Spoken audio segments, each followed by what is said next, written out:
you ask anyone what they want in their life, you're probably going to get this answer: to be happy. We all want to be happy. We all want to feel good. However, should happiness be the aim in our life? Unfortunately, no matter how much we try, we can't be happy all the time. Problems and suffering are inevitable, and trying to avoid them will only make you unhappier. This aim is impossible to reach. And imagine how boring it would be if we didn't have any problems, if we never were challenged, if everything always came easy to us. You see, negative emotions and problems are there for us to finally take action. They motivate us to take action. And then the positive emotions we get after that is the reward for having taken that action. Solving problems, in fact, actually can make us very happy, and it makes us happy for two reasons. Firstly, self-efficacy and confidence.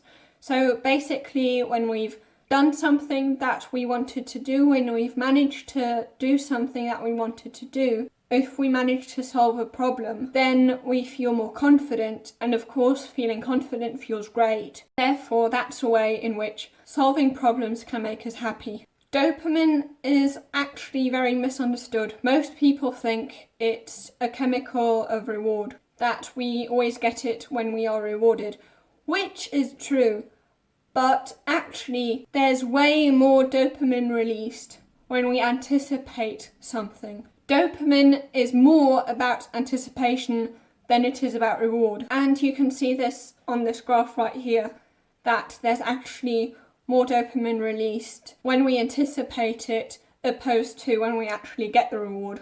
And if there are no problems to be solved, if there's no solution to be anticipated, if we didn't have to anticipate the reward, if it already was there, then we wouldn't get as much dopamine. So for example, there's this study in which a monkey learns that if it sees particular shapes on a computer screen, when it then presses a lever, it will get juice. At first, brain activation was highest when they actually got the reward. But then later on, when the monkey learns that it's that way, that it gets the juice, after times and times of doing the same thing again, the moment where brain activation is the highest, the peak, starts to show up before the reward, when they start anticipating the certain thing. But you may be thinking now, what bollocks? Problems don't make us happy, they make us unhappy. That's why they're called problems. I've never had a problem and been really happy about having this problem. Of course, we're not happy with having problems. The biggest reason why problems make us unhappy is because we deal with them in the wrong way. We deny them. Or we have this victim mentality around, because I've got this problem, everything bad that ever happened always happens to me kind of mentality. Another reason why pursuing happiness may not be beneficial is that when we force ourselves to be happier, we end up being unhappier. There was, for example, this study in which participants were split into two groups, and these participants had to listen to music. And they told one group to feel as happy as possible, and the other just was a control group. They weren't told anything, they simply listened to the music.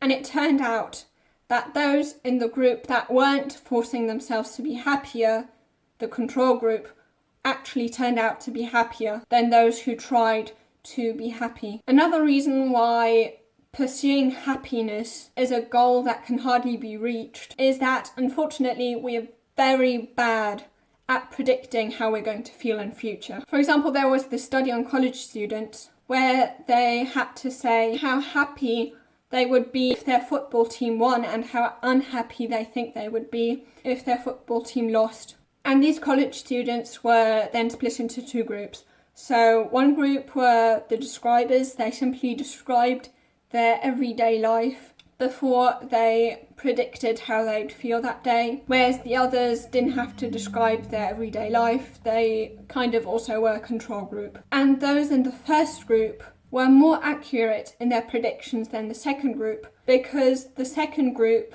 think they'd feel better if their team won, because they forgot that after the team won, they'd still have to study and do all the boring, mundane stuff that students have to do. Whereas the describers also were wrong about how unhappy they would feel if their team lost.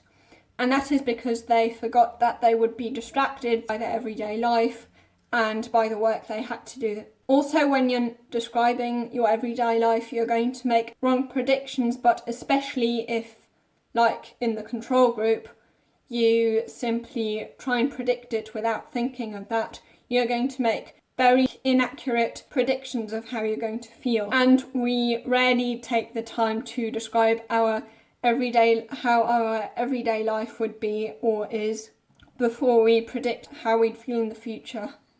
So basically, one reason why we make inaccurate predictions is because we only think about the specific event and we don't think about all the other stuff in our life when we are asked about how we're going to feel about that. We only think about how good and how bad we would feel if that thing happened. We don't think of the fact that there are going to be lots of other things in our life that are either going to bring us joy or pain, or that are basically neutral apart from that specific event. Now, another reason why we make inaccurate predictions about our future is because we tend to think that what is important to us right now will also be important to us in future. So, for example, there was this study in the gym, and these gym members were asked, imagine one day you'd get lost on a walk in the woods and it would get dark and you wouldn't be able to get back home. What would you find worse? The fact that you're going to be very hungry or the fact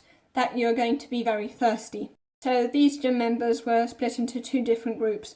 So one group was asked before they worked out and the other group was asked how they'd feel after they'd work out. And in the first group, 61% of those who were asked said that they would be thirsty. So of those who were asked before they did their workout. However, in the second group, 92% said that they would find it worse if they were thirsty. Because in that moment, they were feeling very, very thirsty because they sweated a lot and in general it's very tiring. So they felt very thirsty in that moment. And because they felt so thirsty, they think that they definitely feel worse about being thirsty in general. And also amongst depressed people, one common trait amongst the depressed is that they feel like they can't have pleasure in any activity anymore, that they can't imagine how they could feel pleasure in any given activity. And that is because they feel depressed right now, so they think that no matter what they do, they're still going to feel the same way. So now you know why pursuing happiness could actually be problematic. If you want to know what to pursue instead, you can watch this video here.